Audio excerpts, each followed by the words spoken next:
Assalamualaikum teman-teman.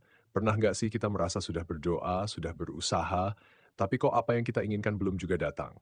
Di saat seperti itu, mungkin Allah sedang menyiapkan sesuatu yang jauh lebih baik. Dalam video kali ini, kita akan bahas bagaimana sabar menjadi kunci saat Allah menunda keinginan kita. Yuk, simak sampai akhir untuk menemukan hikmahnya.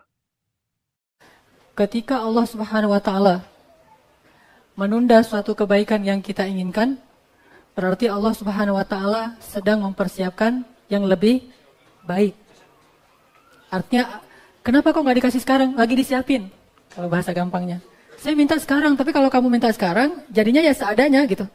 Tapi kalau misalnya kamu mau sabar dikit, mungkin disuruh tunggu beberapa waktu lagi, Allah akan mempersiapkan seistimewa mungkin. Bismillahirrahmanirrahim. Assalamualaikum warahmatullahi wabarakatuh. Alhamdulillah wassalatu wassalamu ala Rasulillah wa ala alihi wa sahbihi wa mawalah.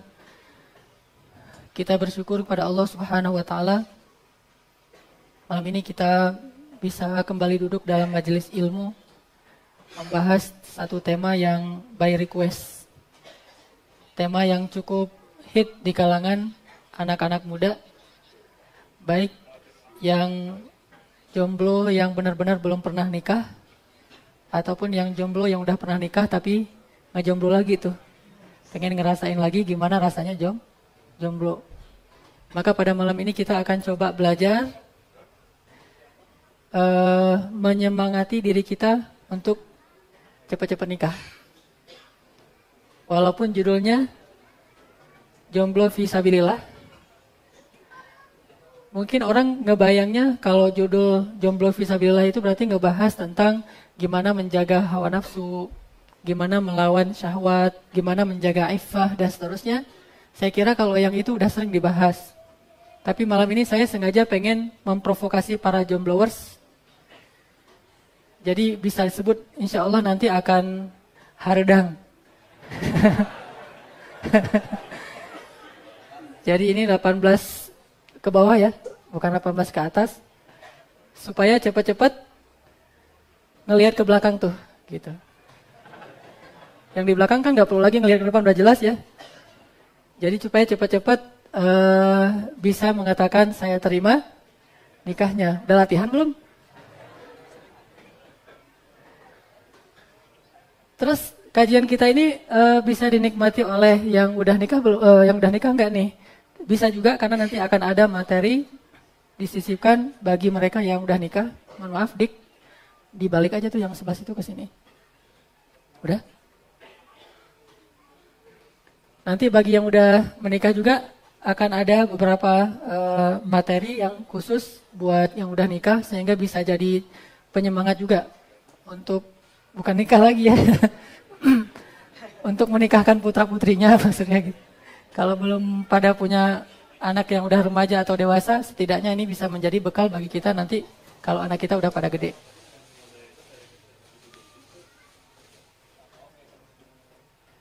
Nah, sebelum kita masuk ke materi kita, nih berhubung layarnya belum menampilkan slide, kita coba baca ayat tentang jomblo.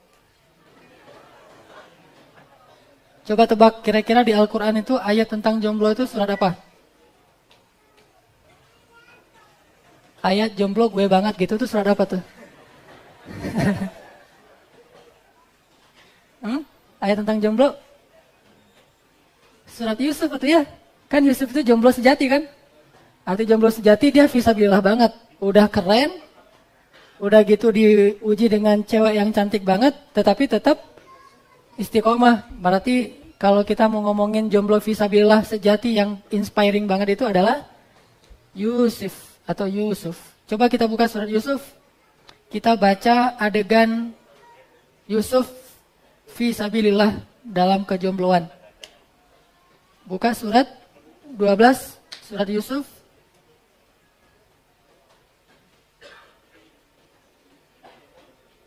Ayat 22.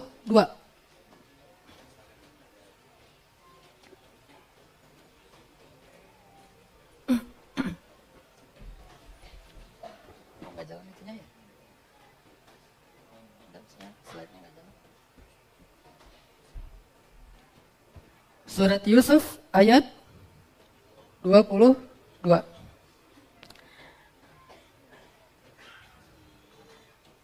Silakan disimak, saya bacain ya. A'udzu billahi minasy syaithanir rajim.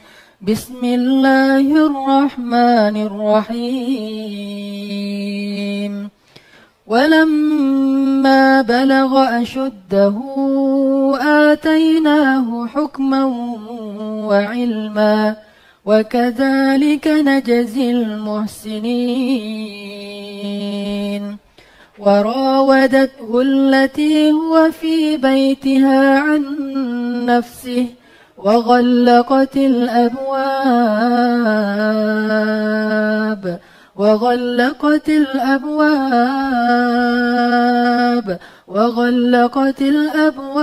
وقالت هيت لك قال معاذ الله إنه ربي أحسن مثواي إنه لا يفلح الظالمون ولقد همت به وهم بها لولا أن رأى برهان ربه كذلك لنصرف عنه السوء والفحشاء إنه من عبادنا المخلصين. Terus kita coba lihat ayat 31.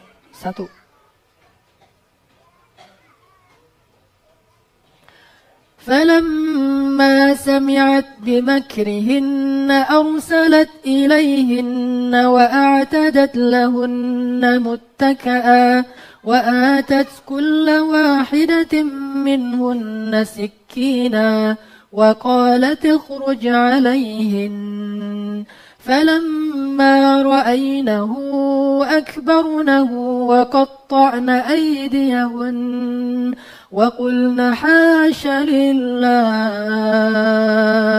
وقلن حاش لله ما هذا بشرا إن هذا إلا ملك كريم.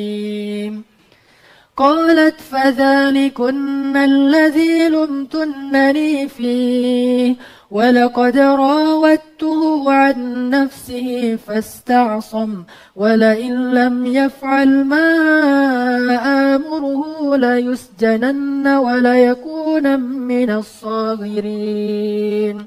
قال رب السجن أحب إلي مما يدعونني إليه وإلا تصرف عني كيدهن أصب إليهن وأكن من الجاهلين. Kita perhatiin terjemahannya. Allah Subhanahu wa taala berfirman, dan ketika Yusuf telah cukup dewasa, kami berikan kepadanya hikmah dan ilmu. Demikianlah kami memberi balasan kepada orang-orang yang berbuat baik. Dan wanita yang Yusuf tinggal di rumahnya menggoda Yusuf untuk menundukkan dirinya, dan dia menutup pintu-pintu seraya berkata, "Kesinilah." Yusuf berkata, "Aku berlindung kepada Allah, sungguh Tuanku telah memperlakukan aku dengan baik. Sesungguhnya orang-orang yang zalim tiada akan beruntung sama sekali." Sesungguhnya perempuan itu telah jatuh cinta atau tertarik kepada Yusuf, dan Yusuf pun tertarik kepadanya, andai kata ia tidak melihat tanda-tanda dari Tuhannya. Demikianlah agar kami memalingkan daripadanya kemungkaran dan kekejian. Sesungguhnya Yusuf itu termasuk hamba-hamba kami yang terpilih. Terus ayat 31. Maka tatkala wanita itu mendengar cercaan perempuan-perempuan itu, diundanglah mereka dan disediakanlah bagi mereka tempat duduk. Dan diberikannya kepada masing-masing mereka sebilah pisau untuk memotong jamuan. Kemudian ia berkata kepada Yusuf, "Keluarlah, tampakkanlah dirimu kepada mereka." Maka tatkala wanita itu melihatnya, mereka terkagum-kagum kepada kekerenan gitu ya, keelokan rupanya. Ini bahasa resmi banget nih. dan mereka melukai atau memotong jarinya seraya berkata, Maha sempurna Allah, ini bukan manusia, ini pasti malaikat yang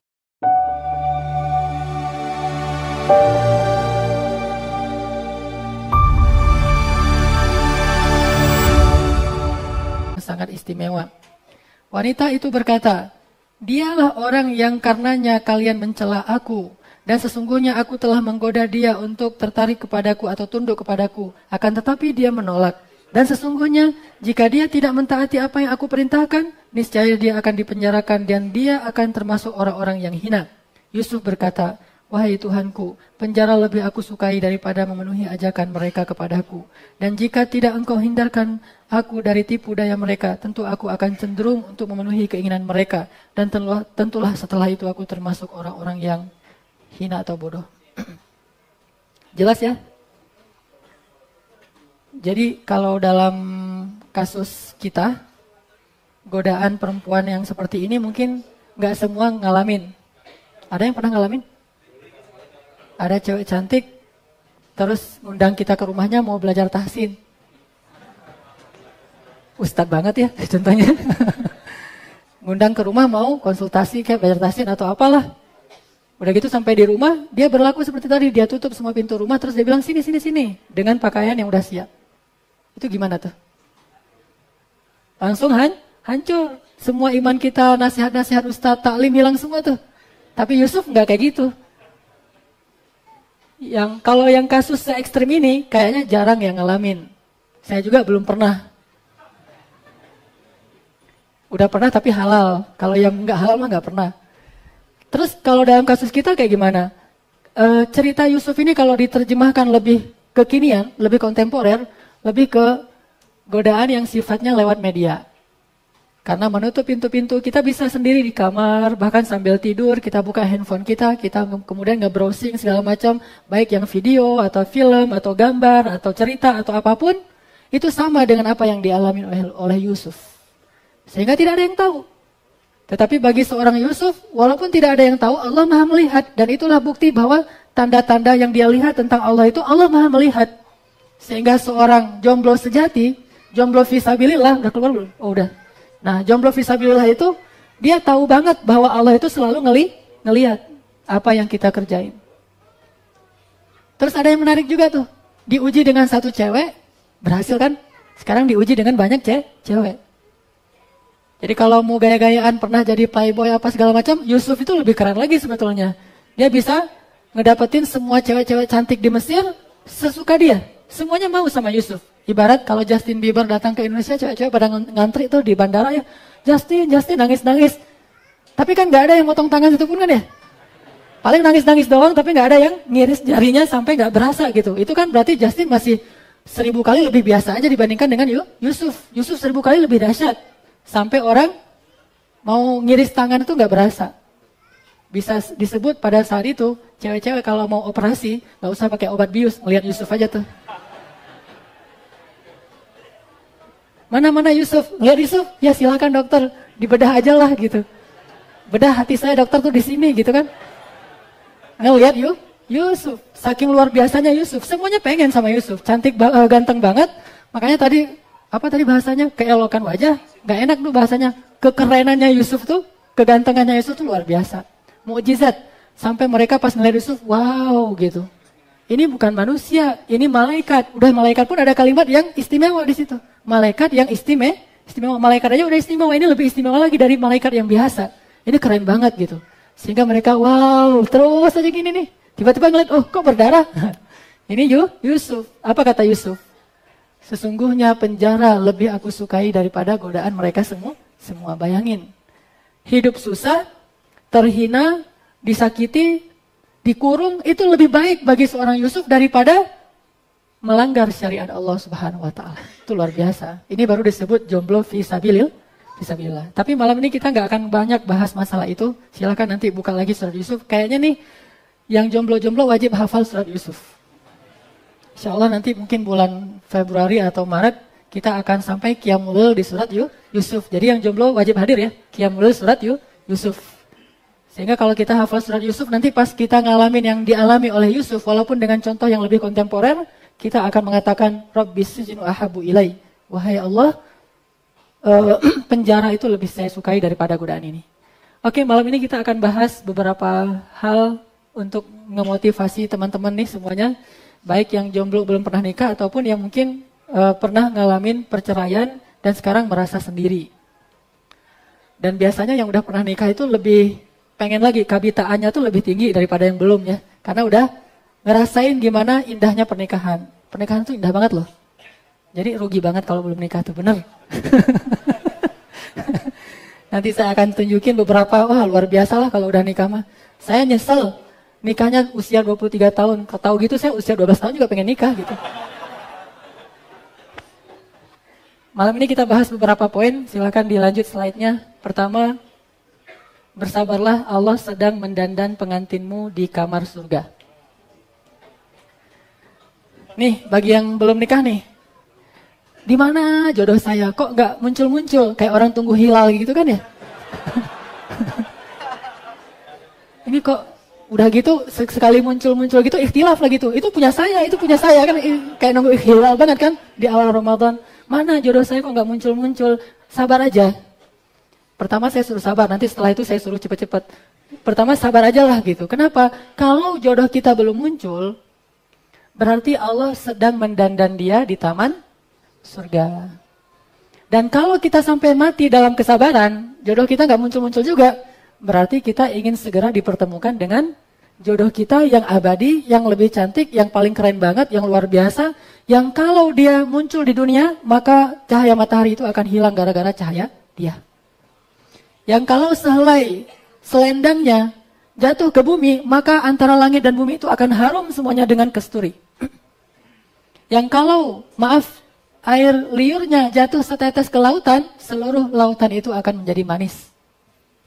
Yang kalau seorang yang udah mati, mayit, ngelihat wajahnya, mayit itu hidup lagi tuh.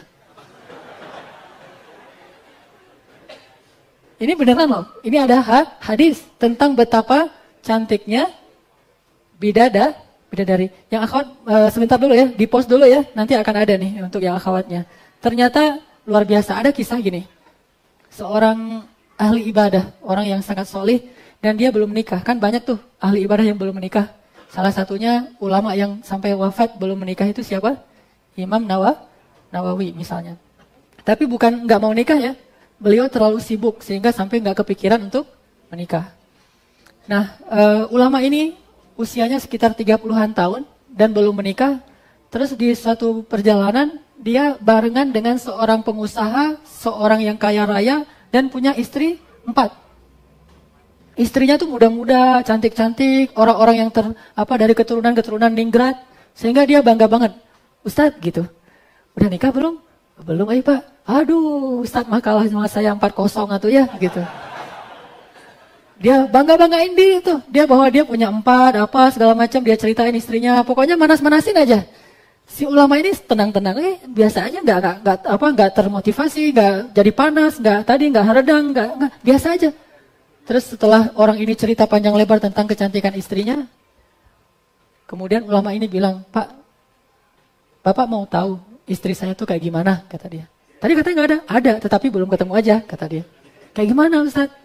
Istri saya itu perawan, dan Allah menciptakannya itu bukan dari tanah, tapi menciptakannya itu dari za'faran, menciptakannya itu dari kafura, menciptakannya itu dari bahan-bahan yang semua bahan ini wangi. Kalau tanah wangi nggak? Biasa aja kan? Makanya kenapa manusia itu butuh parfum? Karena kita diciptakan dari tanah. Ya gitulah, bau tanah lah ya. Secantik apapun tetap aja tanah. Kita juga sekeren apapun tetap aja tanah. Sedangkan ini diciptain bukan dari tanah, dari bahan-bahan yang memang dia udah wangi gitu. Sehingga nggak butuh parfum. Justru kita yang ngedekatin dia biar kita ikut wangi. Diciptakan dari za'faran, dari misk yang wangi. Seperti saya bilang tadi. Kemudian dia bisa dipandang dari balik tirai.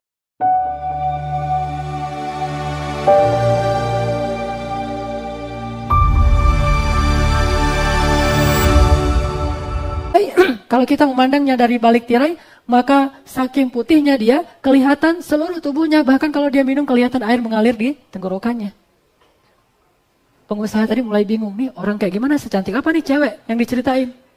Udah gitu kalau dia keluarkan satu jarinya di tengah kegelapan, maka kegelapan itu berubah menjadi siang yang benderang. Yang kalau dia bersuara, maka orang yang mendengar suaranya langsung mati. Kalau dia memperlihatkan wajahnya bagi orang yang sudah mati, orang yang mati tadi hidup lagi tuh. Mati hidup gara-gara tergila-gila kepada si cewek ini, luar biasa tuh. Dia bernyanyi langsung mati. Jadi kalau misalnya dia nyanyi kita nggak boleh dengar. Kalau cewek-cewek pada nyanyi kan itu biasa aja ya. Oh ceweknya misalnya nyanyi apa gitu, selain Dion misalnya, teriak-teriak nah gitu biasa aja. Tapi kalau dia nyanyi baru baru ngeluarin satu kata aja tuh udah pada mati satu seluruh dunia. Kenapa? Saking tergila-gilanya kepada keindahan suaranya. Yang air matanya ketika keluar dari sudut matanya itu, air matanya itu lebih berharga dari semua berlian ataupun permata yang ada di muka bumi. Setiap butirnya. Jadi kalau ibarat kita pengen nyari batu akik tuh ngegali-gali tanah, ini tinggal nampung aja air mata, nangis dong. Kenapa nangis? Air mata kamu itu permata gitu ya. Luar biasa kan ya. Terus pengusaha ini bilang, siapa perempuan itu? Perempuan itu adalah bidadari yang Allah sediakan untuk orang-orang yang bersabar. Bidadari yang Allah sediakan buat orang-orang yang bersabar. Aduh cepat ya waktunya ya. Insya Allah nanti kita bahas masalah bidadari habis sholat Isya. Ini panjang banget, ada hadis-hadis bidadari itu terciptanya kayak gimana, akhlaknya kayak gimana, sifatnya kayak gimana. Sampai buat kita pengen cepat-cepat mati deh. Kemudian Allah nikahkan dengan bidadari. Dan yang akhwatnya nanti pengen cepat-cepat mati juga biar bisa memilih bidadara. Emang ada? Nanti aja, coming soon setelah sholat Isya insya Allah. Kita sholat Isya dulu. Baik, bismillahirrahmanirrahim. Sahabat-sahabat sekalian, para jomblowers mujahidin. Pertama poin yang perlu kita sadari bareng bahwa ketika Allah Subhanahu wa taala menunda suatu kebaikan yang kita inginkan, berarti Allah Subhanahu wa taala sedang mempersiapkan yang lebih baik. Artinya kenapa kok nggak dikasih sekarang? Lagi disiapin. Kalau bahasa gampangnya. Saya minta sekarang, tapi kalau kamu minta sekarang, jadinya ya seadanya gitu. Tapi kalau misalnya kamu mau sabar dikit, mungkin disuruh tunggu beberapa waktu lagi, Allah akan mempersiapkan seistimewa mungkin. Jadi ini kalau yang usia jomblonya di atas 30 tahun, ini berarti kayaknya bakalan dapat yang istimewa banget nih. Angkat tangan yang di atas 30 tahun. Bromet, mana bromet? Bakalan dapat yang sangat luar biasa istimewanya. Karena Allah nyiapinnya lebih lama. Kalau kita misalnya nikahnya dapat cepat, ya mudah-mudahan juga disiapin lah ya. Cuma kalau makin lama itu berarti memang Allah sedang mempersiapkan dengan lebih baik. Sehingga kata para ulama, kalau kita ingin mendapatkan satu hal yang besar, maka usaha kita itu kita anggap kecil. Kalau dalam istilahnya seorang ustadz yang terkenal di Malaysia tuh, Ustadz Habib Ali Zainal Abidin, beliau mengatakan kalau kita mau memancing ikan yang besar, kita pakai umpan ikan kecil dan itu hal yang wajar. Sehingga ketika kita pengen mendapatkan perempuan yang istimewa, laki-laki yang istimewa, maka kita berusaha sedikit dan usaha kita yang sedikit itu salah satunya adalah bersabar. Bukan bersabar menunggu, tetapi bersabar sampai Allah mempertemukan kita dengan dia. Kan keren tuh. Kayak Siti Hawa dengan Nabi Adam bersabar ketika mereka sama-sama turun ke bumi. Yang satu turunnya di Hindustan, India, yang satu lagi turunnya di Irak. Mutar aja tuh keliling dunia. Dalam sebuah riwayat, Allahu a'lam tentang kekuatan riwayat ini, tetapi banyak ulama yang menggunakannya selama 80 tahun, bayangin tuh. Bukan karena emang gak ada pilihan yang lain, kan di bumi tinggal berdua doang kan ya? Bukan, tapi emang setia banget. Mereka yakin banget Allah pasti akan mempertemukan. Gak ada sinyal HP. Kamu di mana? Di Irak, kok jauh banget turunnya? Gak ada. Langsung nyari dengan kesabaran dan akhirnya Allah mempertemukan. Jadi perjalanan para jomblowati, jomblowan-jomblowati ini seperti perjalanan Nabi Adam dan Siti Hawa. Cari mencari gitu. Bukan mencari tapi yang lain nunggu doang, tapi cari mencari. Sama-sama kasih CV. Kasih CV yang ikhwan ke saya, kasih CV akhwat ke saya, ntar saya otak-atik. Kayaknya kalau misalnya di rumah saya coba banding-bandingkan, mana nih yang kira-kira wajahnya agak-agak mirip gitu ya. Ternyata banyak yang mirip saya, akhwatnya gitu. Bahaya itu. Jadi intinya wahai ikhwah, bersabarlah. Slide yang kedua, bersabarlah, sesungguhnya Allah menyediakan untuk kita dari kesabaran itu istri yang terindah. Kekasih terindah itu adalah para bidadari insya Allah. Kalau kita baca dalam Al-Quran itu banyak banget Allah mengisahkan tentang bagaimana Allah menciptakan para bidadari. Pertama Allah bilang, Inna ansha'nahunna insya'a. Kami menciptakan mereka itu insya'a, sekaligus. Apa tuh maksudnya? Allah nggak menciptakan bidadari itu dari bayi, terus masa anak-anak, terus masa-masa dia jerawatan gitu, nggak ada. Jadi nggak ada cerita bidadari ada masa-masa jerawatan lah, ada masa-masa apa, nggak ada itu, langsung insya'a. Jadi dengan usia yang paling ideal, dengan kecantikan yang udah abadi kayak gitu. Jadi nggak ada proses, sengaja Allah ciptakan dan itu udah ditulis dalam takdir dia bahwa dia itu adalah istri si fulan.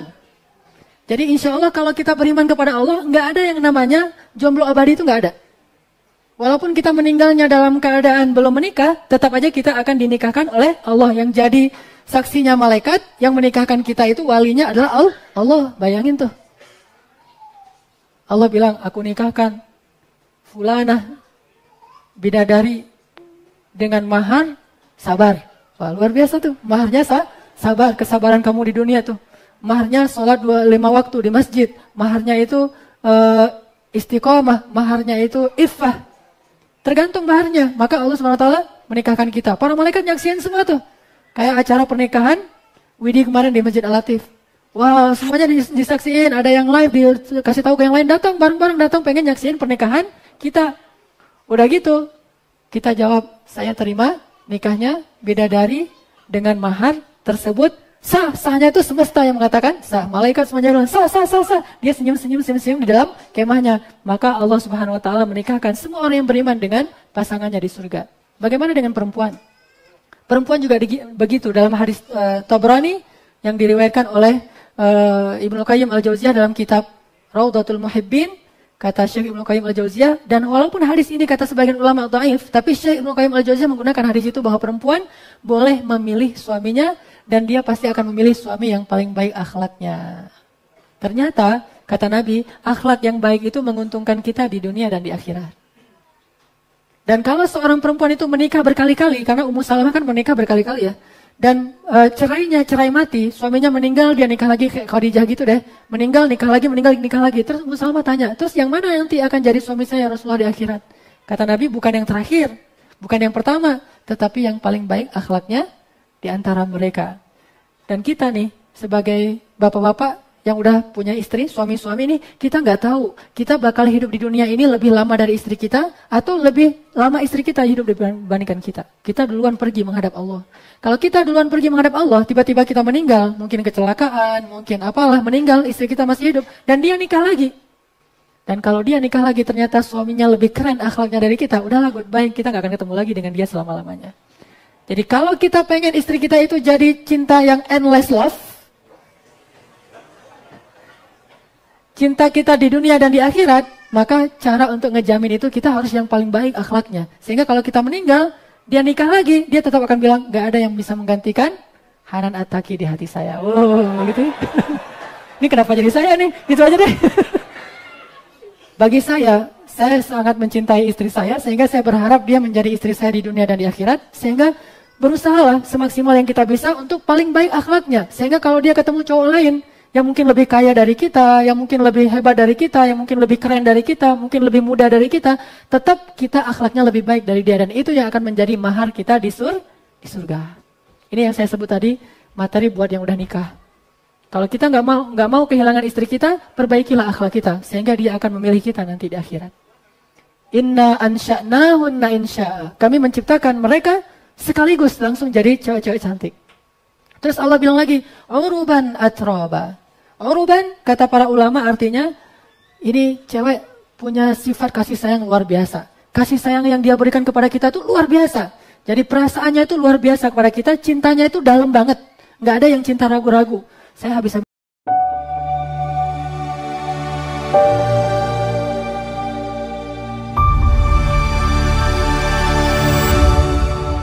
Bisa nggak ya, ntar kalau saya habis-habisan sama dia ngecewain aku gimana? Kan gitu ya? Nggak ada kalimat takut kecewa, la khaufun alaihim walahum yahzanun. Jadi Bidadari ini uruban, sangat mencintai kita tuh habis-habisan. Atroba kata para ulama usianya itu usia pas. Berapa usia pas? Sekitar 20 sampai 30 tahun. Ini usia cewek di surga itu antara 20 sampai 30 tahun. Kalau di bawah itu kurang matang. Kalau di atas itu kematangan. Jadi pas antara 20 sampai 30 tahun kurang lebih itu atroba.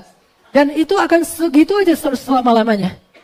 Terus pertanyaannya, kita di surga punya anak nggak? Ada hadis yang mengatakan kita di surga itu bisa punya anak. Tapi kita pengen punya anak, istri kita nggak perlu hamil dulu 9 bulan. Kita pengen punya anak ya gitu aja terus langsung punya anak gitu. Gak usah diperjelas ya, gitu pokoknya. Langsung punya anak. Subhanallah ya. Dan bisa punya anak yang banyak. Sebanyak penduduk surga itu bisa menjadi anak-anak dan cucu kita. Ini luar biasa. Menunjukkan bahwa di akhirat itu, di surga itu kehidupan gak terlalu jauh berbeda dengan di dunia. Nikmat, hanya tidak ada lagi kesedihan, kekecewaan, kegalauan, kekhawatiran. Gak ada yang kayak gitu-gitu. Semuanya bahagia terus menerus. Sampai uruban kata para ulama itu gak pernah ngejengkelin kita tuh gak pernah. Itu uruban. Gak ada cerita istri surga buat kita bete. Kenapa Ustaz rajin di masjid? Lagi bete aja di rumah. Gak ada itu di surga. Kenapa kok hari ini kayaknya wajahnya agak-agak sedih gitu. Habis dimarahin istri kan gitu kan. Umar kan ya pulang ke rumah dimarahin istri, pergi ke rumah Rasulullah juga lagi dimarahin istri, bareng tuh. Terus keluar bareng-bareng ketemu, ya Rasulullah istri saya marahin saya juga kata Rasul. Di akhirat tuh nggak ada adegan kayak gitu, dimarahin istri, istrinya buat kita bete, istrinya buat kita marah, itu nggak ada. Benar-benar nyenengin hati banget. Nyenengin hati banget. Betul-betul seperti doa, waja'al Rabbana hablana min azwajina qurrata ayun. Jadikanlah di antara istri-istri kami itu penyejuk mata banget. Itu namanya uruban. Terus azwajum mutahharah. Walahum fiha azwajum mutahharah. Wahum fiha khalidun. Istri yang mutahharah, istri yang suci. Apa arti suci di sini? Suci di sini artinya nggak ada haid, nggak ada buang air kecil, nggak ada buang air besar, dan tidak ada keringat. Artinya nggak ada keringat, nggak ada bau keringat-keringatnya ada, tetapi keringat itu parfum, wangi. Dan butiran keringat itu tadi seperti mutiara, tidak ada haid. Perempuan di surga itu tidak ada haid. Jadi nggak ada yang jual misalnya pembalut di surga itu nggak ada. Kenapa tidak ada haid? Bersih semuanya. Dan nggak ada cerita, kalau istri kalian lagi yas'alunaka 'anil mahid, qul huwa adzan fa'tazilun nisaa fil mahid. Mereka bertanya kepadamu tentang haid. Maka katakan haid itu penyakit. Maka jangan dekati perempuanmu atau istrimu dalam keadaan sedang haid. Fa'tazilu, jauhi istrimu ketika sedang haid. Kan nggak enak banget tuh. Seminggu bayangin. Nggak bisa ngebayangin ya? Ya udah nanti aja dibayangin. Seminggu gitu loh, gitu ya.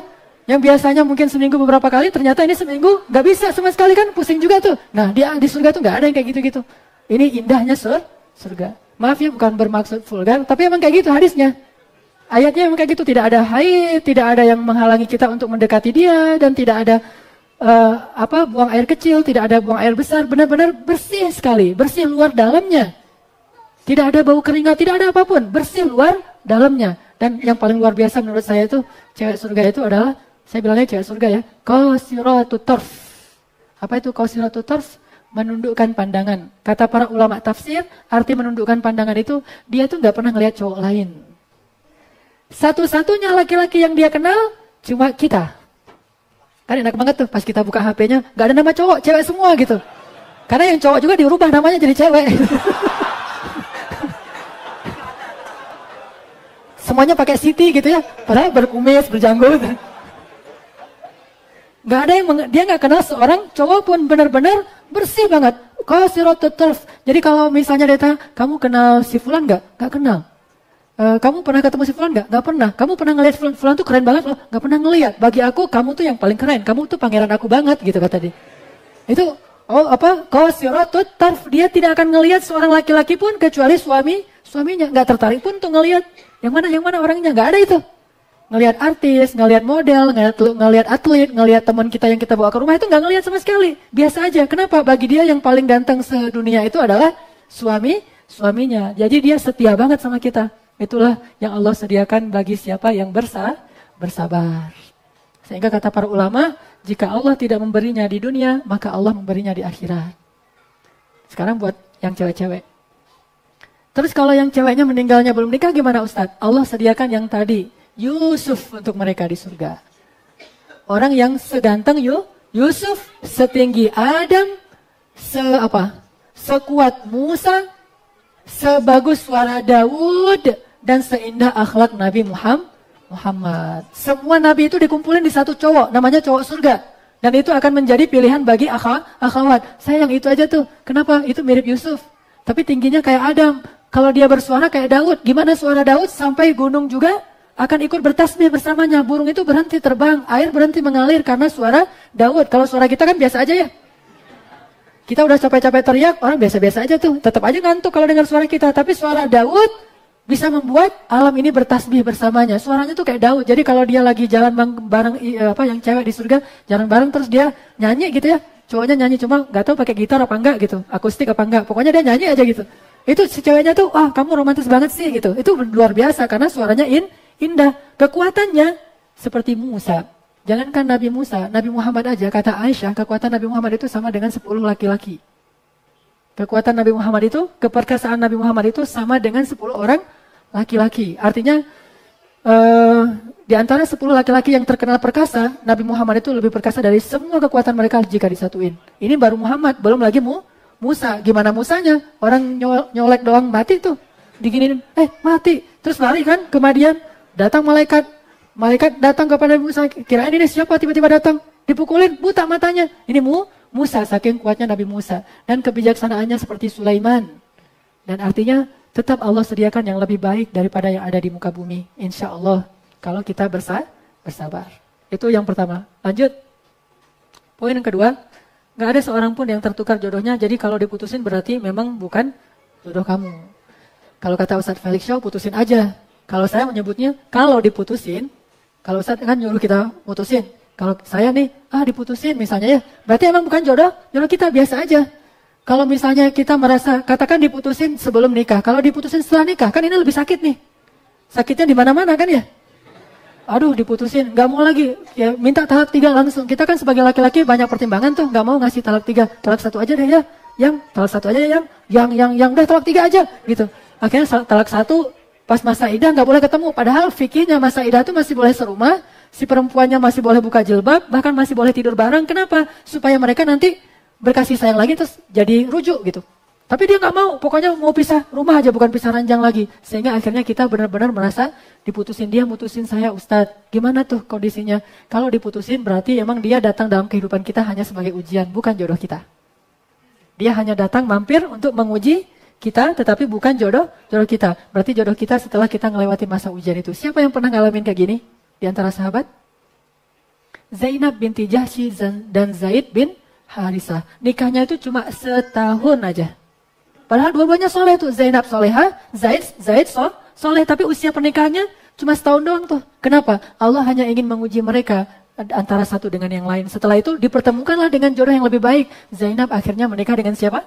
Rasulullah SAW. Jadi kalau kita merasa kecewa, diputusin, atau kecewa, dicerai, berarti dia memang bukan jodoh kita. Bagi yang para duda, bagi para janda, berarti emang yang masa lalu itu bukan jodoh kalian. Insya Allah, Allah akan mempertemukan dengan yang lebih baik. Tapi dengan syarat kita bersabar dan tetap fi sabilillah di jalan Allah Subhanahu Wa Taala. Lanjut. Nih, apa mahar kita untuk istri kita atau untuk suami kita sebelum kita ketemu dia? Mahar kita itu adalah jaga diri. Apa kata Nabi? Jaga diri kalian. Aufu ta'ifu nisa'ukum. Jaga diri kalian, maka istri kalian akan menjaga dirinya untuk kalian. Jadi kalau kita pengen dapat cewek yang misalnya menjaga pandangan, kita harus jaga pandangan dulu. Kalau kita pengen dapat cewek yang pemalu, kita harus punya sifat malu. Kalau kita pengen dapat cewek yang orangnya cerdas, kita harus banyak belajar. Kita pengen dapat cewek itu yang benar-benar ideal menurut kita. Kita juga harus memperbaiki diri kita supaya ideal. Jadi at-tayyibin lit-tayyibat. Orang-orang yang baik itu ketemunya dengan yang baik. Jadi gimana kita ngebayangin calon pasangan kita, maka kita harus mulai diri kita dulu untuk menjadi seperti itu. Insya Allah Allah akan mempertemukan demikian. Kenapa? Al-jaza min jinsil amal. Balasan itu tergantung jenis.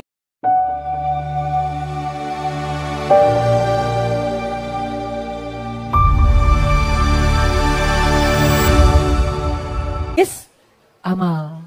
Balasan itu tergantung jenis amal. Memang ada pengecualian, ada juga ada tuh Ustadz, orangnya baik, soleh, tapi pasangannya enggak. Nah ini pengecualian, nggak selalu terjadi. Yang banyak terjadi justru yang baik ketemu yang baik, yang tidak baik ketemu yang tidak baik. Atau yang baik ketemu yang tidak baik, kemudian menjadi ujian bagi dia atau menjadi rahmatan bagi dia, kemudian orang itu menjadi baik. Intinya, perbaiki diri kita kalau kita ingin mendapatkan yang terbaik, dan itu pasti berlaku. Jadi niatin aja dari sekarang, kenapa kamu menundukkan pandangan, biar dia di sana juga nundukin pandangan. Kenapa kamu rajin taklim, biar dia di sana juga rajin taklim. Siapa tahu ketemunya di taklim yang sama misalnya. Hal-hal yang seperti itu, perbaiki di diri itu mahar kita. Dan itu akan berlaku banget buat pasangan kita. Atau bahkan udah menikah juga bisa kayak gitu. Kenapa? Karena orang yang sudah menikah akan diuji dengan pasangannya lewat dosa-dosanya sendiri. Jadi kalau saya pernah ngerasa kayak gitu. Saya misalnya habis taklim gitu ya.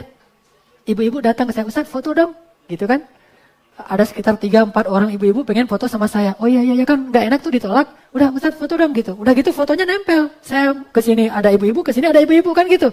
Akhirnya aduh jadi gini saya tuh kayak orang menggigil. Terus karena udah agak jarang ditampilin lagi. Udah jepret gitu. Ternyata Allah langsung membalas. Mungkin pas kita pulang ke rumah ada tamu di rumah kita yang memang pekerjaan istri kita, dia menyambut tamu sementara kita tidak ada di rumah dan seterusnya. Walaupun gak berbuat apa-apa, tetapi kita diuji dengan hal yang sama. Dia akan Allah utus untuk ngeganggu istri kita, sebagaimana kita juga pernah melakukan hal yang sama, dan itu terjadi. Saya ngerasain banget. Dan bukan karena kesalahan istri saya juga, memang ada yang sengaja datang. Kadang-kadang ada SMS nyasar, ditelepon berkali-kali atau apalah. Mungkin karena saya beberapa kali ngebalas SMS, curhat atau konsultasi tengah malam, jam 12 malam, Ustaz boleh tanya, jam 12 malam. Ini Ustaz saya ada masalah segala macam. Saya baca panjang, di scroll aja gak selesai-selesai tuh curhatnya. Udah gitu balasnya diladenin terus jadi panjang. Larut gitu, nggak ada niat apa-apa tapi jadi larut. Ternyata nanti ada aja yang ganggu istri atau gimana aja, pokoknya ada aja yang kayak gitu-gituan. Bisa jadi dari luar, bisa jadi macam-macam lah kasusnya. Intinya itu berlaku. Makanya saya percaya banget dengan istilah dari ulama al-jaza min jinsil amal. Kalau bahasa orang Hindu mungkin karma ya. Tapi kalau kita nggak nyebutnya karma, tapi al-jaza min jinsil amal. Balasan itu tergantung jenis amal. Lanjut lagi. Nah ini penting banget nih. Kekasih itu atau pasangan itu hadiah dari langit. Jadi jangan ditolak. Kalau ada yang datang itu jangan ditolak. Kenapa? Itu hadiah dari langit yang datang kepadamu. Sehingga terimalah dia. Gak usah terlalu banyak syarat lah. Kenapa? Karena emang itu hadiah dari Allah SWT untuk kita. Kenapa? Dalam kehidupan berumah tangga itu banyak indahnya ketimbang yang masalahnya. Ini saya ceritain dikit nih. Bedanya ngejomblo dengan, kan saya udah ngerasain dua-duanya nih. Masa jomblo dengan masa udah menikah. Beda banget. Kalau ada orang yang pelampiasannya misalnya dengan musik. Saya juga dulu vokalis. Musik ini, musik itu. Bahkan saya lintas genre itu. Pernah genre ini, genre itu ganti-ganti. Asik sih ngemusik itu. Tampil, perform, dan segala macam, lomba, terus juara itu asik. Tapi nggak ada yang lebih asik daripada kalau kita udah menikah. Tanya sama Diki. Main bola asik nggak Dik? Asik banget main bola, main futsal. Kan itu hobinya Diki banget tuh. Tapi nggak ada yang lebih keren daripada setelah menikah. Yang senang surfing gitu. Saya juga udah nyoba tuh. Surfing di Batu Karas, asik sih. Atau saya pedal di Danau Kota Baru Parahyangan. Emang asik. Dan bahkan saya senang banget surfing misalnya. Walaupun belum jago, tapi tetap aja papan surfing itu tidak lebih keren daripada istri kita. Ombak itu tidak lebih keren daripada pernikahan. Jadi tetap aja menanti ombak itu keren. Tetapi menanti datangnya istri kita dengan kasih sayang, dengan pandangan yang penuh cinta, itu jauh lebih keren. Bagi yang senang surfing. Yang senang main skateboard gitu misalnya. Aksi segala macam. Asik memang, tapi nggak ada yang lebih asik daripada setelah pernikahan. Pokoknya saya udah coba beberapa kegemaran anak muda. Saya coba, ini yang jomblo-jomblo ada yang melampiaskan dengan skateboard, dengan musik, dengan olahraga renang, dengan olahraga sepak bola atau futsal, dengan surfing, dengan ke hutan, dengan naik gunung, dengan apa segala macam. Saya udah coba beberapa di antaranya, tetapi tetap saya berkesimpulan, tetap aja nggak ada yang lebih asik daripada setelah menikah. Itu asik banget. Dan itu bisa lebih sering daripada surfing. Surfing kan nggak ombak kan ya? Aduh nggak ada ombak kok, pas baca di forecast minggu depan ombaknya cuma setengah meter gitu misalnya. Udah gitu setengah meter doang, nggak bisa datang. Terus lihat lagi seminggu nggak ada. Kalau dengan pernikahan itu Allah SWT menyediakan untuk kita kasih sayang itu 24 jam. Kasih sayangnya 24 jam dan itu halal banget. Kita mau selebay apapun itu halal gitu. Mau lebay selebay-lebaynya itu halal gitu. Dan saya senang banget lebay sama istri saya itu luar biasa. Sehingga istri saya lagi marah besar, pas saya lebayin. Langsung dia hilang marahnya, sampai dia bilang gini, saya kok bisa ya, udah lagi marah-marah banget, jadi senang lagi sama kamu. Ya, aku gitu loh, gitu aja. Jadi bisa aja gitu. Lagi marah besar aja langsung ini lagi, langsung ketawa-ketawa lagi, langsung bareng-bareng lagi. Dan bagi saya pribadi ini maaf, manas-manasin dikit. Setiap saya pulang dari kajian itu, saya selalu merasa bisa istirahat di rumah saya. Karena yang menyambut saya itu bidadari dan langsung dipeluk. Dan itu hangat banget, belai tangannya itu, tangan istri kita tuh mukjizat banget loh. Hangatnya itu bukan hangat karena panas dalam. Hangatnya cinta banget tuh. Saya kalau udah dibelai sama istri saya di sini tuh langsung tidur. Jadi luar biasa. Makanya maaf ya kalau kadang-kadang agak nggak bisa sholat tahajud, itu efek dari mawaddah, sakinah, mawaddah, rahmah itu. Pokoknya jangan lama-lama deh, nggak jomblo deh. Enak banget setelah menikah. Tanya sama Widi, tanya sama Diki, tanya sama beberapa orang tuh luar biasa. Belum lagi nanti kalau kita pacaran di jalan-jalan. Gimana tuh? Saya ke Braga misalnya duduk di kursi-kursi itu kan. Sama istri saya duduk, ngobrol. Orang-orang duduk kan malu-malu tuh, ntar lewat orang tuanya dimarahin lagi tuh. Kalau ini biasa aja kita. Malah foto-foto selfie bareng berdua. Itu udah halal banget. Jangan pegangan tangan, halal. Kalau misalnya nonton gitu sambil pelukan itu halal, tapi jangan berlebihan ya karena di tempat umum. Intinya itu boleh, bahkan sunnah Nabi pernah nonton sebuah acara ketika lebaran sama Aisyah kan, yang Aisyah menaruh dagunya di pundak Rasulullah, artinya boleh nonton bareng dan agak-agak mesra di tempat umum selama tidak berlebihan. Untuk nunjukin apa? Menikah itu lebih keren dari pacaran. Ternyata pacaran setelah halal itu keren banget ketimbang pacaran sebelum halal, walaupun nggak tahu sih pacaran sebelum halal. So gak pernah, maksudnya ya Allah alam lah ya. Soalnya banyak batasan. Pernah dulu saya ketika masih belum nikah ada ketertarikan lah, tapi banyak batasan kan ya. Aduh mau jalan bareng ntar ketahuan sama emak. Habis saya tuh kalau ketahuan emak saya kan suka bawa kayu gede gitu tuh. Kalau ketahuan, karena orang Aceh tuh suka gitu, abang langsung bawa kayu tuh, lari saya tuh.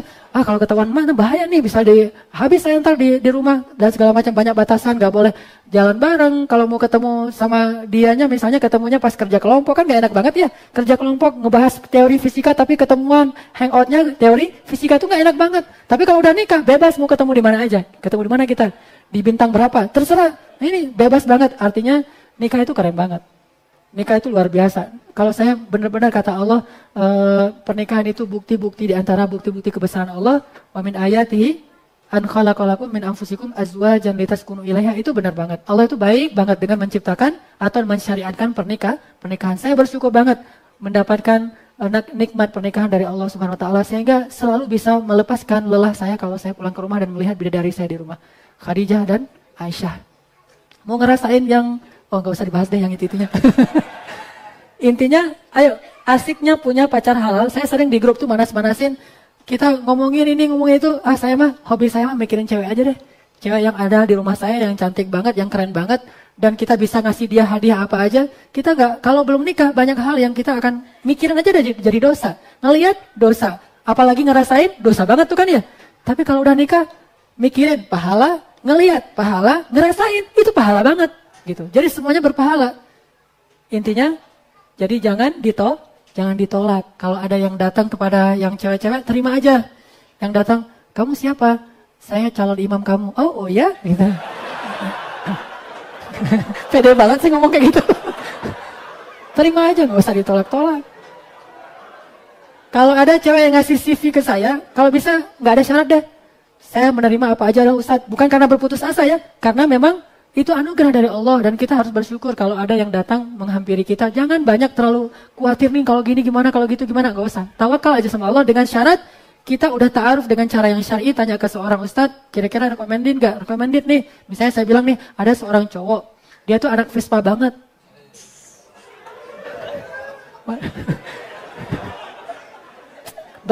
Bertahun-tahun kemana-mana sama Vespa yang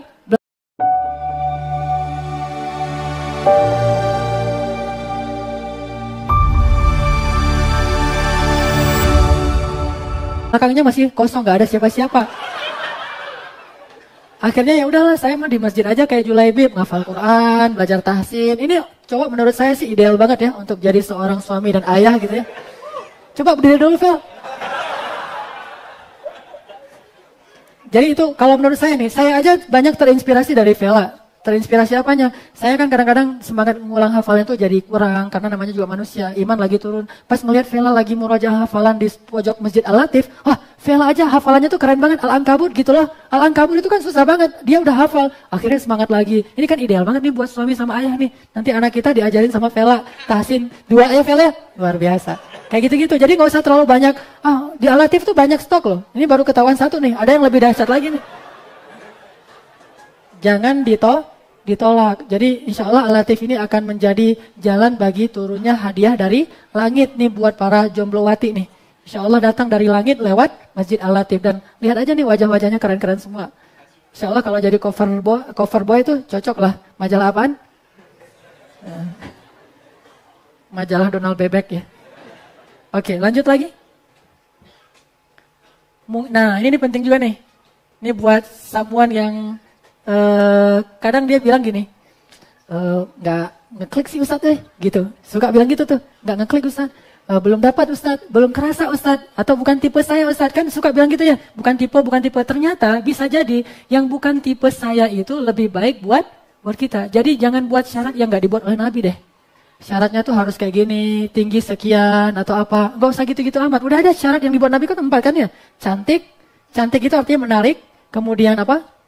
Berharta, arti berharta ini nggak harus kaya raya, tetapi dia bisa ngelola harta, kemudian nasab, anak orang baik-baik, dan yang paling penting itu akhlak atau agama. Udah aja, kalau akhlaknya baik, apalagi udah rajin ke ta'lim, insya Allah, udah aja nggak usah terlalu banyak persyaratan. Yang, ini bukan tipe saya, Bisa jadi yang kamu tidak sukai dari mereka, ternyata itu baik buat kamu. Coba buka nih Al-Quran Surat An-Nisa. Baru kemarin kita baca di Qiyamul Lail. Ini Allah sendiri yang ngomong kayak gitu nih. Surat An-Nisa ayat 19. Di akhir ayat 19. Di akhir ayat 19. فَإِنْ كَرِهْتُمُوهُنَّ فَعَسَىٰ أَنْ تَكْرَهُوا شَيْئًا وَيَجْعَلَ اللَّهُ فِيهِ خَيْرًا كَثِيرًا. Kalau kalian tidak suka atau nggak ngeklik atau bukan tipe saya terhadap perempuan, maka bisa jadi yang kalian tidak suka itu akan Allah jadikan di dalamnya banyak sekali kebaikan. Yang ternyata yang bukan tipe saya itu ternyata justru itu yang paling banyak kebaikannya buat kita. Sehingga kalau yang bukan tipe saya tapi bukan karena dia berbuat dosa, bukan tipe saya secara fisik, bukan tipe saya secara style, bukan tipe saya secara gaulnya atau apa, maka ini tidak masalah. Bisa jadi itu yang akan menyempurnakan kita. Jadi jangan hanya mencari yang seperti tipe saya, karena tipe saya itu belum tentu baik. Wa asa an takrahu syai'an wa huwa khairul lakum wa asa an tuhibbu syai'an wa huwa syarrul lakum. Bisa jadi kalian benci sesuatu padahal itu baik buat kalian. Bisa jadi kalian mencintai sesuatu padahal itu buruk untuk kalian. Wallahu ya'lamu wa antum la ta'lamun. Allah lebih ngerti, kalian enggak ngerti. Udah aja. Kalau ada yang memang udah niat baik, pengen dinikahin, udah aja. Jangan bilang bukan tipe saya. Kalau memang udah cocok nih, kira-kira face-nya, penampilannya, udah good looking, udah sesuai dengan selera kita, udah aja. Gak usah terlalu banyak persyaratan. Itulah rahasia kenapa saya alhamdulillah dulu habis lulus dari kuliah langsung nikah. Gak terlalu banyak, milih, langsung saya bilang ke Ustaz, saya mau pulang ke Aceh. Kenapa pengen nikah? Udah gak usah pulang, saya cariin di sini. Terus diperkenalkan sama Ustaz, kenalannya tuh agak-agak gak keren gitu. Bukan kenalan di halakoh, kenalan di masjid, enggak. Kenalannya itu di lagi beli kebab. Ustaznya lagi beli kebab terus manggil saya, Hanan kesini gitu. Terus dia udah gitu juga. Saya datang biasa aja kan dengan penampilan yang saya kira nggak mau dikenalin, mau ketemu Ustaz doang. Jadi penampilan saya biasa-biasa aja. Pas ngelihat ternyata ini nih, gimana menurut kamu? Aduh, kan saya nggak pede banget kan penampilannya. Lagi gitu, lagi nggak jelas gitu. Saya belum. Dulu saya kan kalau di Mesir, kalau mau ke kampus masih suka jaga-jaga penampilan pakai gel gitu. Terus bahkan saya pernah ada masa-masa udah pakai gel terus digini-giniin. Masa rambut saya tuh nggak jelas gitu ditarik-tarik, udah gitu wangi terus. Dulu saya suka fitness, cuma kempes lagi gara-gara udah males fitness apa segala macam. Pas mau dikenalin sama Ustaz, justru masa-masa saya lagi acak-acakan. Tetapi alhamdulillah istri saya ini luar biasa. Dia yang justru menerima saya apa adanya, bukan saya menerima dia apa adanya. Dia bilang, ya saya mah terserah Ustaz, kan diamnya seorang perempuan itu berarti ya. Nah tinggal di saya nih. Saya langsung waktu itu ngirimin dia 1 bait lagu dari Melly Guslow waktu itu. Akhirnya dia jatuh cinta. Udah kita nikah deh. Alhamdulillah sampai sekarang dikaruniai putra putri dan ini rahmat dari Allah Subhanahu Wa Taala. Jadi jangan banyak syarat. Udah aja yang bukan tipe kita asalkan bukan melanggar syariat itu insya Allah jadi kebaikan. Lanjut. Poin berikutnya, ini buat ibu-ibu nih, ayah dan ibu. Mudahkan pernikahan, jangan dibuat susah. Mudahkan pernikahan, jangan dibuat susah. Apa kata Nabi tentang pernikahan yang paling baik? Pernikahan yang paling berkah itu, kata Nabi, adalah pernikahan yang mudah dan yang ringan maharnya. Sebaik-baik perempuan, yang paling ringan maharnya. Jadi yang cewek minta mahar itu yang paling ringan.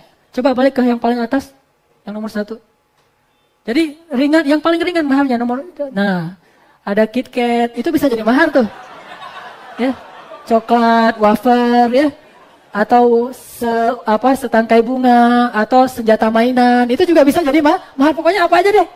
Kalau nggak ada apa-apa, sorbannya juga bukain aja, ketahuan tuh orangnya mana, gitu. Ada di sini. Pokoknya maharnya diringan-ringankan. Jadi ini benar banget mewakili apa yang kita bahas. Jadi bisa maharnya cuma KitKat doang. Ya, kamu punya apa? Aku cuma punya KitKat. Dah aku mah apa tuh gitu misalnya. Udah. Terima aja udah kalau kayak gitu. Yang penting niatnya baik gitu. Terus atau dia memberikan setangkai bunga dan durinya udah dibersihin sama dia. Setangkai bunga mawar yang tak berduri. Dikasih sama kita. Itu terima aja. Masya Allah ya, dia niatnya tulus banget. Bukan mau menjadi pacar saya, tapi pengen jadi imam saya. Dengan takbir, kita menerima Allahu Akbar gitu. Terima aja, seringan dengan mahar. Kalau nggak ada apapun, Al-Quran deh. Gimana Al-Quran? Hafalan. Kamu punya apa? Maaf ya, aku punyanya Al-Ikhlas. Ikhlas banget pokoknya. Gitu. Insya Allah kalau maharnya Al-Ikhlas, insya Allah pada punya ya. Dan itu ada hadisnya. Ada seorang laki-laki datang ke Rasul. Nih jomblonya sahabat nih. Datang ke Rasul. Ya Rasul, saya pengen nikah. Miskin banget nih orang. Cuma gak disebutkan namanya. Kata Rasulullah, ya sudah. Coba kamu pulang ke rumah, carilah mahar yang kamu bisa berikan. Walaupun cuma cincin besi. Pulang dia ke rumah, disuruh sama Nabi. Dia pulang ke rumah, nyari-nyari di rumahnya. Terus balik lagi, ya Rasul.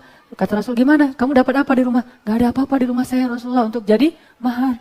Terus kamu punya apa? Gak ada apa-apa ya Rasul. Cuma punya sehelai baju yang saya pakai sekarang ini. Hah?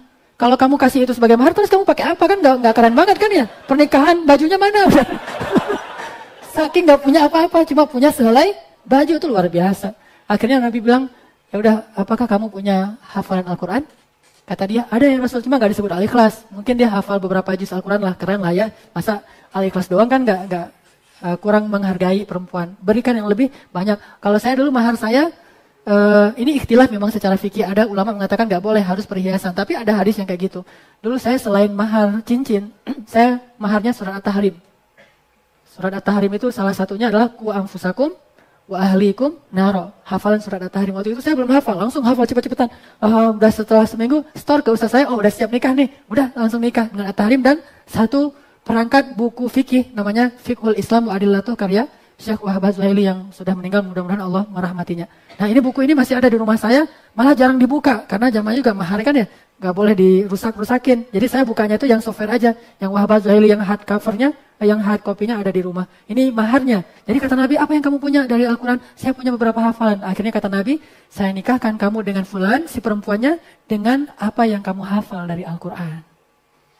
Jadi ayo, siapa yang mau hafal surat At-Tahrim, datang ke saya store, insya Allah udah siap tuh. At-Tahrim, Al-Muluk, Ar-Rahman, Al-Ankabut udah tuh, Al-Ankabut 1. Jadi apa aja mudah kan, yang perempuan juga gitu. Kalau dia tanya, saya kasih apa maharnya buat kamu, apa yang kamu bisa aja gitu. Gak usah bilang, kalau mahar sih, kalau bisa sih Al-Fat gitu. Terus juga rumahnya satu villa misalnya, gak usah gitu-gitu amat. Walaupun gak salah ya.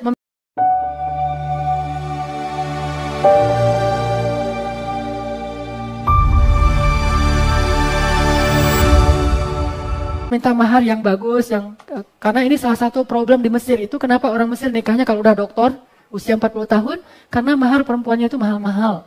Harus punya villa, minimal apartemen, kemudian juga harus punya kendaraan, harus punya pekerjaan yang jelas. Nggak usah gitu-gitu amat.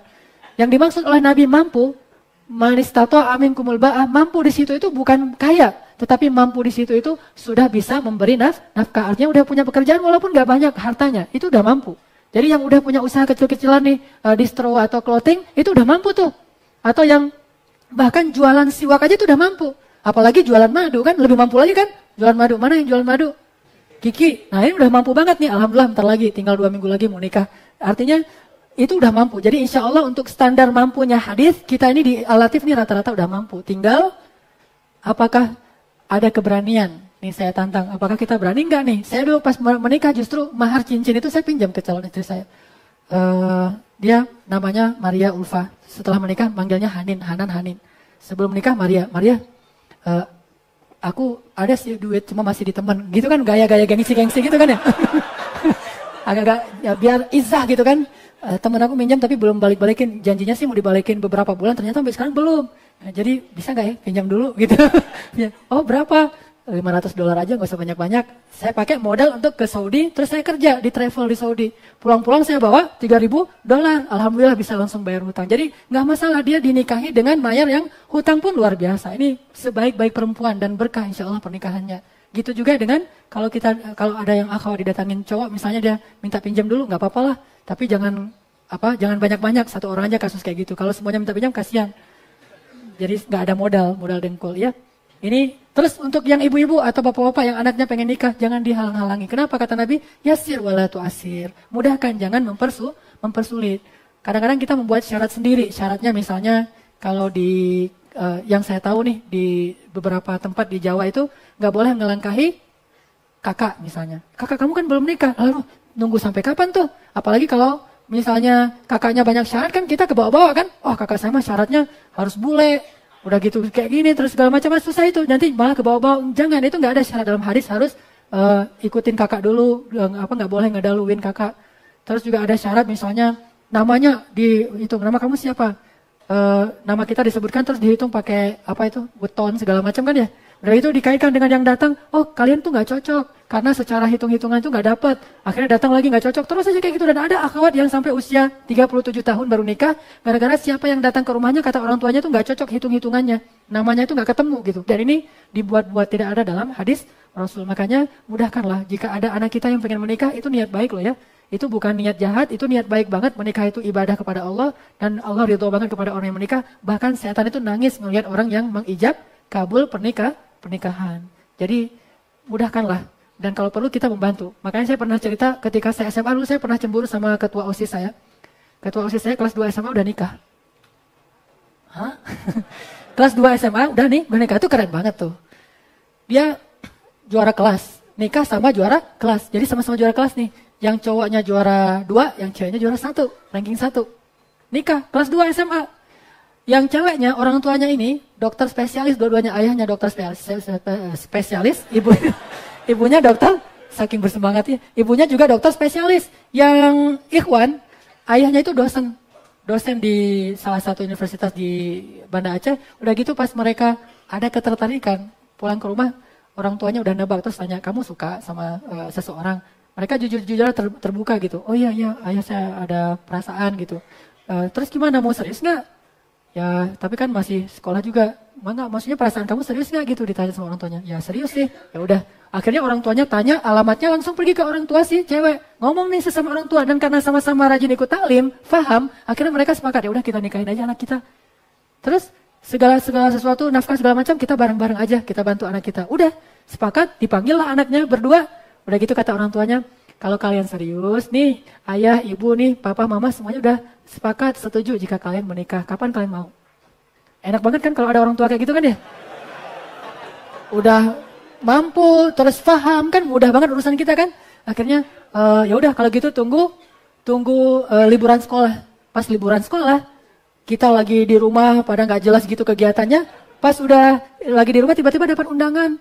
Siapa yang nikah? Ternyata teman kita yang sesama satu kelas tuh nikah gitu. Tapi nikahnya itu karena emang masih di bawah umur, gak terdaftar, ya orang nyebutnya siri itu, tapi dalam Islam kan tetap aja sah dan bagus dan didukung oleh orang tuanya. Udah nikah, besok-besoknya mereka kalau pergi ke sekolah itu naik motor berdua, itu kayak orang pacaran banget, dan duduk di kelas tuh pandang-pandangan, kita aduh, makin tersiksa tuh di kelas tuh. Luar biasa, itu inspiring banget buat saya, ada teman yang bisa nikah di usia kelas 2 SMA dan gak punya anak kecuali ketika mereka udah kuliah, emang komitmen gitu. Tapi mereka udah tinggal serumah, tinggal sekamar, kemana-mana bareng. Bahkan luar biasa, romantis banget kehidupannya. Terakhir yang saya tahu, salah satu di antara mereka udah kuliah di Jerman. Tetap aja sukses, jadi nggak ada ngaruhnya. Jangan berpikir bahwa pernikahan itu menghambat kesuksesan kita. Bukankah pernikahan itu ibadah, dan ibadah itu nggak mungkin menghambat kebaikan. Makanya nikahkan anak bapak ibu yang sudah punya keinginan dan insya Allah sudah punya penghasilan walaupun tidak besar. Mudah-mudahan itu akan memudahkan urusan kita di dunia dan di akhirat. Itu aja nih tentang jomblo fisabilillah right way. Mudah-mudahan kita jadi seperti Nabi Yusuf dalam masa-masa jomblo dan menjadi seperti Nabi Ismail, Nabi Muhammad dalam masa-masa setelah kita nanti sudah menikah menjadi seorang ayah yang imam, waja'alna lil muttaqina imamah, dan yang perempuannya menjadi seperti Khadijah, seperti Fatimah, seperti Aisyah, insyaallah. Sebelum kita tutup, ini ada beberapa hal yang mau saya sampaikan. Yang pertama dari saya ngewakilin Pak Hidayat. Pak Hidayat mana? Ya, mewakili Pak Hidayat. Alhamdulillah, Ibu sudah, saya manggilnya Mak sudah selesai operasi kemarin. Dan Pak Hidayat meminta saya mewakili beliau untuk mengucapin jazakumullahu khairan jaza. Ya, terima kasih banyak buat teman-teman yang udah sama-sama wa ta'awanu 'alal birri wa taqwa, saling bantu-membantu sehingga memudahkan urusan operasi ibunya Pak Hidayat. Hanya Allah yang bisa membalas kebaikan kita, dan mudah-mudahan itu sebagaimana janji Allah, siapa yang memudahkan urusan seorang mukmin di dunia, Allah mudahkan urusannya di akhirat. Kemudian malam ini kita juga akan berdoa seperti doa yang biasa untuk kaum muslimin Palestina, Suriah, Yaman, Syam, dan seterusnya. Juga ada doa khusus untuk saudara kita yang salah satu atlet olahraga ekstrim BMX, yaitu Taufan, yang kita tahu peristiwa kemarin meninggal. Mudah-mudahan Allah Subhanahu wa Ta'ala mengampuni dosa-dosanya, menerima amal ibadahnya, dan menempatkannya di tempat yang mulia dan terbaik di sisi Allah Subhanahu wa Ta'ala. Kemudian juga kepada keluarganya diberikan kesabaran, kepada teman-temannya mudah-mudahan tetap solid, ukhuwah, dan menjadi para atlet-atlet yang profesional di bidangnya dan juga taat kepada Allah Subhanahu wa Ta'ala. Dan mudah-mudahan semuanya selain main BMX juga, kita juga rajin-rajin ke taklim sehingga jadi BMX syariat insyaallah ya. Jadi, kan udah banyak nih skateboard syariat dan segala macam, ada BMX syariat insyaallah. Baik, kita tutup dengan sama-sama berdoa. أعوذ بالله من الشيطان الرجيم بسم الله الرحمن الرحيم الحمد لله رب العالمين حمدا يوافي نعمه ويكافئ مزيده اللهم اغفر لنا ولوالدينا وارحمهما كما ربيانا صغارا الحمد لله رب العالمين الحمد لله على نعمة الإسلام الحمد لله على حلاوة الإيمان الحمد لله على القرآن الحمد لله على التوبة الحمد لله على الهجرة الحمد لله على الأخوة الحمد لله اللهم اجعلنا لك ذكارين لك شكارين لك أواهين إليك منيبين إليك مسلمين عليك المتوكلين اللهم ارحم شهداء المسلمين اللهم انصر الإسلام والمسلمين اللهم انصر المجاهدين اللهم إنا نسألك شهادة في سبيلك ونسألك مغفرة يا غفار اللهم اغفر له اللهم اغفر لأخينا توفا اللهم اغفر له وارحمه وعافه واعف عنه وأكرم نزله ووسع مدخله واجعل قبره روضة من رياض الجنة ولا تجعل قبره حفرة من حفر النيران ربنا هب لنا من أزواجنا وذرياتنا قرة أعين واجعلنا للمتقين إماما ربنا يا ودود يا ودود يا ودود نسألك الود يا ودود نسألك زوجة صالحة يا ودود نسألك إماما صالحا يا ودود هب لنا مودة من عندك يا ودود الموت يا رحمن ارحمنا يا رحيم نسألك الجنة يا غفار اغفر لنا يا غفور كفر عنا سيئاتنا يا تواب تب علينا توبة نصوحا ربنا إنا نسألك أن تحرر المسجد الأقصى المبارك من أيدي اليهود اللهم انصر المجاهدين في كل مكان ووحد صفوفهم وسدد رميهم واشفي جرحاهم وارحم شهداءهم واشفي صدور المسلمين اللهم اغفر لوالدينا وارحمهما كما ربيانا صغارا واجعل قبرهما روضة من رياض الجنة ولا تجعل قبرهما حفرة من حفر النيران اللهم اغفر لأمنا اللهم اغفر لأمهاتنا اللهم اغفر لها وارحمها يا رحمن وارحمها يا رحيم وارحمها يا مجيب السائلين Rabbana atina fid dunya hasanah wa fil akhirati hasanah wa qina adzabannar. Ya Allah, jadikanlah ilmu kami pada malam ini menjadi ilmu yang bermanfaat bagi kami di dunia dan di akhirat. Ya Allah, pertemukanlah kami dengan jodoh-jodoh yang Engkau pilihkan untuk kami, jodoh yang akan membimbing kami untuk lebih dekat kepada Engkau di dunia dan di akhirat. Ya Allah, anugerahkanlah kepada kami imam-imam yang selalu mengajarkan yang baik-baik tentang dirimu, ya Allah, yang selalu mengajarkan kepada kami agamamu, ya Allah. Imam yang akan menggandeng tangan kami untuk datang ke masjid-masjid dan halakoh-halakoh ilmumu, ya Allah. Ya Allah, anugerahkanlah kepada kami istri-istri yang menjadi penyejuk mata kami, ya Allah. Istri yang menyayangi kami, ya Allah. Istri yang menundukkan pandangannya hanya untuk kami, ya Allah. Istri yang akan menanti kepulangan kami setiap malamnya dengan penuh kesetiaan dan kesabaran, ya Allah. Ya Allah, jadikanlah pemuda-pemuda al-latif, pemuda-pemuda yang sedang belajar menuntut ilmumu, ya Allah. Semuanya menjadi pemuda-pemuda yang fi sabilik, ya Allah. Pemuda-pemuda yang Engkau sayangi, ya Allah. Pemuda-pemuda yang Engkau rahmati, ya Allah. Yang Engkau pertemukan mereka dengan orang-orang yang Engkau ridhoi di antara hamba-hambamu, ya Allah. Ya Allah, jadikanlah ukhuwah kami di dunia ini sebagai jalan bagi kami untuk bertemu lagi di akhirat dalam surgamu, ya Allah. Jadikanlah kami bersaudara di dunia dan bersaudara di akhirat karena Engkau, ya Allah. Rabbana atina fid dunya hasanah wa fil akhirati hasanah wa qina adzabannar. Barakallahu li wa lakum. Subhanakallahumma wa bihamdika asyhadu an la ilaha illa anta astaghfiruka wa atubu ilaik. Assalamualaikum warahmatullahi wabarakatuh.